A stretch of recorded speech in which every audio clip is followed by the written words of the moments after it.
galera, tudo bem com vocês? Espero que sim. Estamos aqui hoje para mais uma aula Power Blaster Detonator Plus Advanced de um dos conteúdos que eu sou mais apaixonado dentro dessa matéria linda que é o conteúdo de biologia. Na aula de hoje a gente dá uma discutida sobre a ecologia. Gente, nossa, não tem noção, não tem como, tá? Não tem como se discutir biologia sem se discutir ecologia. Se tem um conteúdo que com certeza vai estar em qualquer prova de biologia que vocês fizerem, em termos de processo de admissão em algum lugar, um vestibular, pode ter certeza que terão questões de ecologia. Ecologia é uma das grandes áreas da biologia, né? Por meio da ecologia eu consigo explicar uma série de fatores, uma série de processos que as ciências biológicas se debruçam sobre. E aí, o que a ecologia quer dizer? Está aqui, ó, essa expressão ecologia quer dizer literalmente, com qualquer palavra terminada em logia, que vem da palavra logos, quer dizer estudo. E o prefixo eco vem de ecos, com K, quer dizer a casa. Que casa que é essa? A nossa casa, o nosso planeta, não é mesmo? Então a ecologia se preocupa em estudar o nosso planeta. E ela vai se preocupar em estudar o nosso planeta nos mais diferentes níveis, o que explica justamente esse primeiro tópico que eu estou trazendo aqui para vocês, que são os níveis de organização, ok? Nesses níveis de organização estão aqui, estão os diferentes níveis que eu posso levar em consideração quando eu for discutir ecologia. Num primeiro nível, está escrito aqui, ó, a gente tem um indivíduo. O que é um indivíduo? O que é um indivíduo? Indivíduo é aquele que é um representante de uma determinada espécie. É isso que eu vou chamar de indivíduo.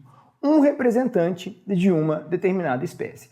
Eu, por exemplo, sou um indivíduo da espécie humana, certo? Uma das minhas cachorras é um outro indivíduo da espécie Canis familiaris, que é o cachorro doméstico. Então é aquele um indivíduo, tá certo? Geralmente, quando eu estou tratando de organismos pluricelulares, para eu chegar nessa condição desse um indivíduo, eu passei por aquela noção de célula, conjunto de células forma tecido, conjunto de tecido forma órgão, órgãos-sistemas, e aí eu chego na condição de indivíduo. Mas como isso está numa dimensão de fisiologia, de cito e histologia, não se aplica tão diretamente dentro da ecologia, está em outros ramos da biologia, então a gente geralmente, quando vai discutir ecologia, o nosso ponto de partida é esse aqui. Mas e professor, e nos organismos unicelulares? Beleza, o indivíduo é aquela única célula. Mas isso não quer dizer que não existirão esses outros níveis aqui, que são fundamentais para a gente poder entender corretamente como é que funciona essa área linda da biologia, que é a ecologia. Quando eu junto vários indivíduos de uma mesma população, de uma mesma espécie, eu formo o que a gente chama de população. Então, eu e você aqui agora, você que está aí me assistindo e eu que estou aqui do lado de cá dando aula, mesmo que sejamos só nós dois, nós aqui estamos formando uma população. Quanto mais indivíduos de uma mesma espécie e coexistindo em um determinado espaço geográfico, é importante a gente considerar isso, um determinado espaço geográfico, maior será a população, ok? Então, na sua cidade aí, com certeza tem o número de indivíduos que ocupam, né? A população daquela cidade, né? Na minha cidade, por exemplo, que é a cidade de Belo Horizonte, a gente tem alguma coisa em torno de 2,5 milhões de indivíduos formando a população de Belo Horizonte, que coexistem nesse espaço físico que é a cidade de Belo Horizonte. Quando eu começo a considerar que não existe apenas uma única espécie, e sim várias espécies diferentes, várias populações diferentes coexistindo no meu mesmo espaço geográfico, eu passo a levar em consideração, eu passo a dizer que existe uma comunidade. Então, mesmo aqui nessa ideia de eu e você que estamos aqui nessa nossa aula maravilhinda discutindo aqui, ó, aqui no meu espaço e aí no espaço da sua casa, tem com certeza insetos, micro-organismos que estão coexistindo nesse mesmo espaço, formando justamente o quê? Uma comunidade.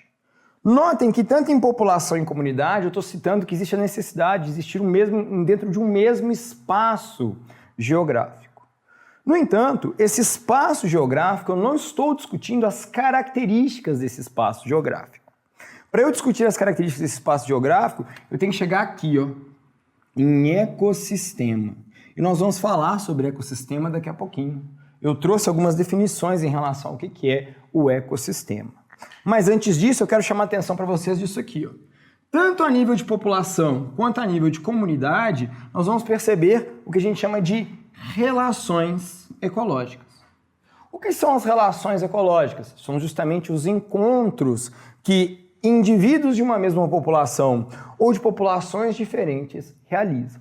Nós teremos uma aula só para discutir relações ecológicas. Nós vamos falar sobre relações interespecíficas que ocorrem a nível de comunidade entre espécies diferentes. Nós vamos falar de relações intraespecíficas que ocorrem dentro de indivíduos de uma mesma espécie, dentro da população.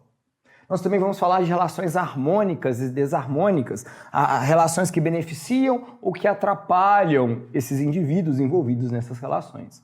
O fato é que muito da ecologia, muito do estudo que a ecologia promove, vai gerar muito em torno de população, de comunidade, mas em especial de ecossistema.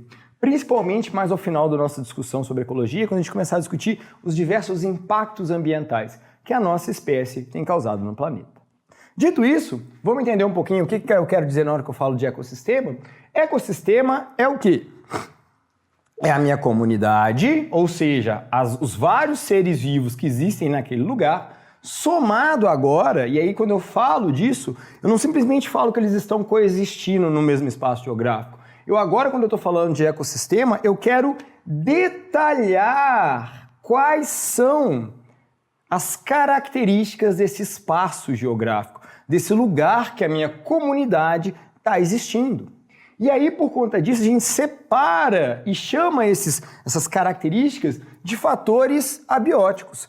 Trouxe aqui alguns exemplos. Clima, relevo, disponibilidade de luz, quais são os nutrientes que existem no solo, como é que são as estações, são estações muito bem demarcadas, são muitas estações, são poucas estações. Todas essas características que envolvem a matéria não viva entram dentro das características de fatores abióticos.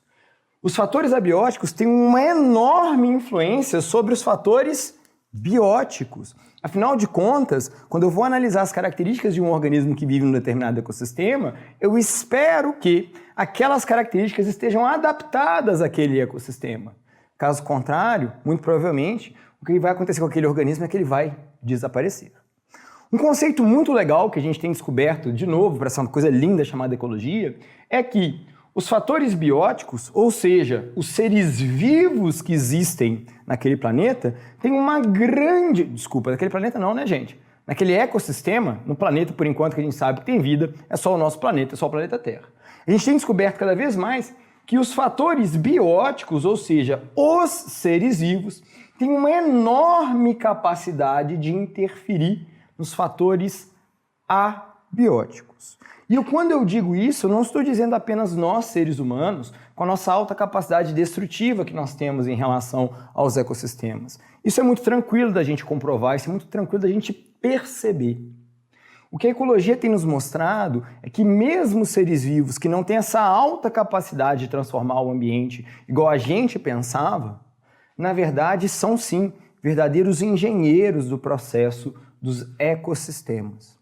A gente tem um conceito muito massa que a gente chama de cascata trófica, onde literalmente se descobre que a presença de uma espécie interfere em diversas outras espécies que estariam abaixo nesses meus diferentes níveis tróficos. Não sabe o que é nível trófico? Não se preocupe, nós temos uma aula só para falar sobre cadeia alimentar, onde eu trago esse conceito certinho, tá ok? Mas o que eu estou querendo chamar a atenção para vocês? Os seres vivos conseguem interferir nos fatores abióticos de um ecossistema, da mesma forma que os fatores abióticos conseguem interferir nos fatores bióticos do meu ecossistema. Reparem, uma coisa que a ecologia nos ensina o tempo todo é que constantemente nós estamos numa perspectiva de troca. Existe uma interação muito forte entre esses indivíduos. Não só entre os indivíduos, mas também um lugar que ele habita. A gente precisa de pensar em conexão, em harmonia, para a gente conseguir pensar em propriamente manter a vida. Dito isso, dentro dos fatores bióticos, a gente pode separar esses fatores bióticos em aqueles organismos que são autótrofos. O que isso quer dizer? São capazes de produzir alimento a partir de matéria inorgânica. Então, no caso mais clássico, que é a fotossíntese, usam gás carbônico e água para sintetizar glicose, que efetivamente é o alimento, e o gás oxigênio, né? Em especial, converte gás carbônico em glicose, garantindo, assim, o título de produtores, que estarão sempre na base de qualquer relação que se estabelece entre diferentes indivíduos de uma comunidade. Se eu estou falando de comunidade, de diferentes espécies. Esses organismos sustentam qualquer tipo de ecossistema. Para que eu tenha vida em um ecossistema, ou seja, para que eu tenha fatores abióticos e bióticos, eu preciso dos produtores. Se por um acaso eu remover os produtores de um meu ecossistema, inevitavelmente esse meu ecossistema estará eliminando os fatores bióticos, porque eles sustentam toda e qualquer, ou melhor, as mais diversas formas de vida que existem naquele lugar. Além dos autótrofos, eu também tenho aqueles organismos que são os heterótrofos ou heterotróficos, que eu posso separar ele em dois grandes grupos. Os consumidores, que são aqueles que se alimentam ou dos próprios produtores ou de outros consumidores, e aí esses consumidores terão diferentes níveis, a gente vai discutir isso na nossa aula de cadeia alimentar.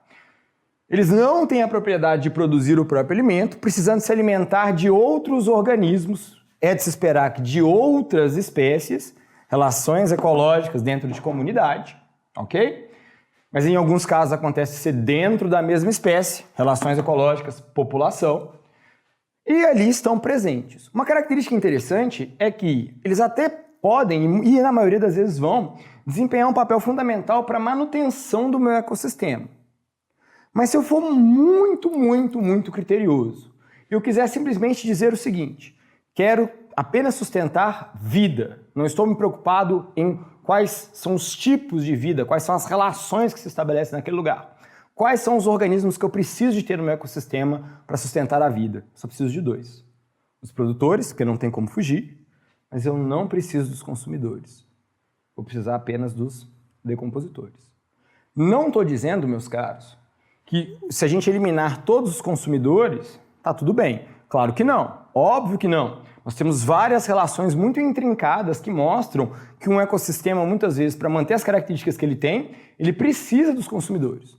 Mas o que eu estou dizendo é se eu adotasse uma postura absurdamente radical e quisesse simplesmente falar assim, eu preciso de vida, eu preciso apenas dos produtores e dos decompositores. O que os decompositores fazem? Olha para o nome, gente, decompositor. Decompõem. Eles quebram a matéria orgânica. Quebram a matéria orgânica tanto dos produtores quanto dos consumidores, normalmente depois da morte. Quem geralmente são os decompositores? Fungos e bactérias que reciclam a matéria orgânica. Essa reciclagem de matéria orgânica viabiliza que os organismos produtores possam continuar existindo. Se eu não tiver decompositor, os meus produtores não conseguem se sustentar. A questão é que os decompositores, eles atuam tanto nos consumidores, ou melhor, desculpa, gente, tanto nos consumidores quanto nos produtores. Eles vão atuar em qualquer matéria orgânica, garantindo assim a ciclicidade do processo da vida no meu ecossistema. Show de bola? O que nós vamos fazer agora, meus caros, é trocar a mensagem que está aqui no nosso quadro para a gente discutir outras duas características fundamentais dessa introdução ao estudo da ecologia. Nós vamos falar sobre habitat e nicho ecológico. Espera só um instantinho, vou fazer a minha mágica, trocar o nosso quadro e a gente continua. Até! Muito bem, galera, então nós estamos aqui para discutir outros dois conceitos nessa nossa primeira aula de introdução ao estudo da ecologia. A gente vai discutir o conceito de habitat e o conceito de nicho ecológico.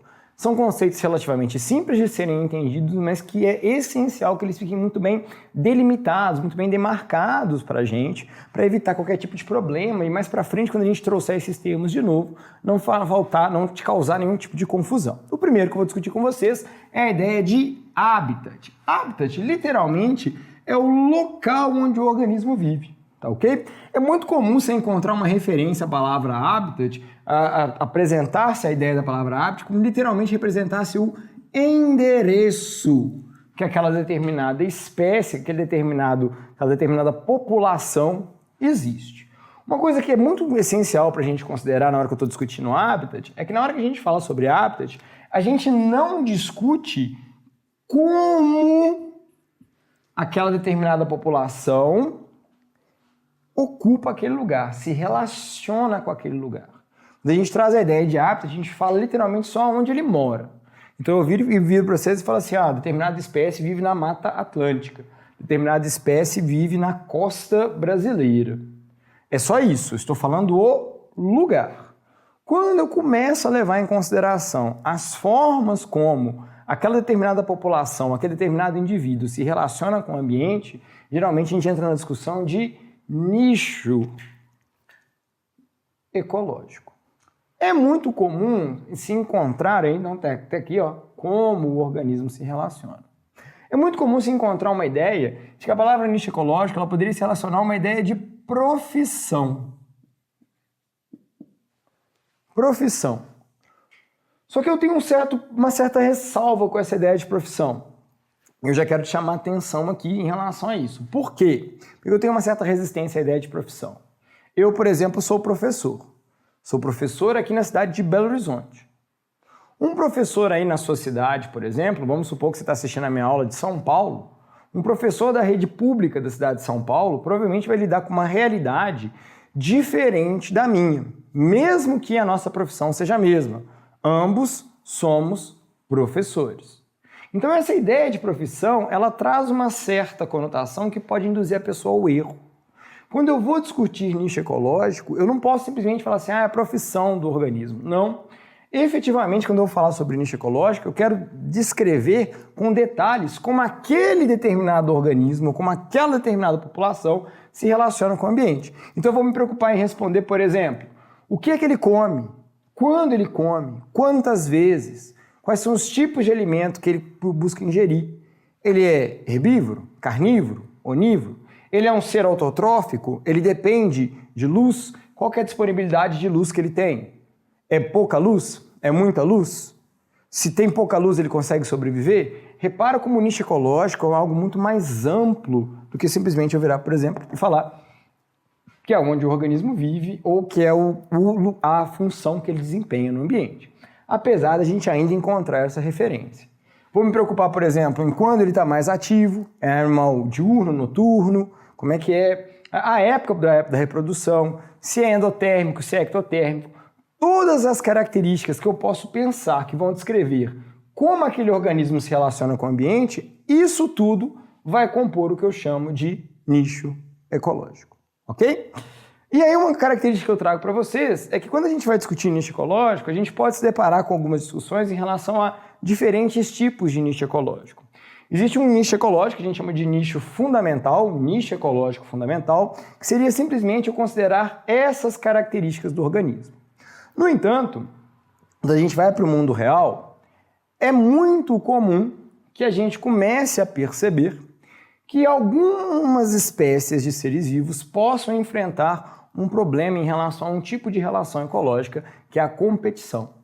Principalmente a competição interespecífica nesse caso, ou seja, entre espécies diferentes. Quando espécies diferentes começam a buscar o mesmo recurso, ou seja, como está se relacionando naquele ambiente, e começa a falar de nicho ecológico realizado. A sobreposição desses nichos ecológicos geralmente se caracterizam para ser um problema para aquela determinada população, para aquela determinada espécie. Por quê? Porque quando eu começo a pensar em sobreposição de nichos, fica cada vez mais difícil a sobrevivência daquela população. Porque uma vez que eu estou me preocupando em competir para sobreviver, o meu trabalho está se tornando mais árduo. Não basta simplesmente eu sobreviver. Eu preciso de sobreviver ainda vencendo, entre aspas, os outros organismos. Tranquilo? Com isso, então, a gente estabelece alguns dos principais conceitos nessa nossa primeira aula de introdução ao estudo da ecologia. Nós vimos os níveis de organização da ecologia, entendemos quem são os componentes bióticos e abióticos no ecossistema, determinamos o que é um habitat e também o nicho ecológico. E, inclusive, estabelecemos quais são os diferentes tipos, entre aspas, de nicho ecológico, o fundamental e o realizado. É isso, turma. Fiquem bem, tudo de bom para vocês e até a nossa próxima aula. Falou!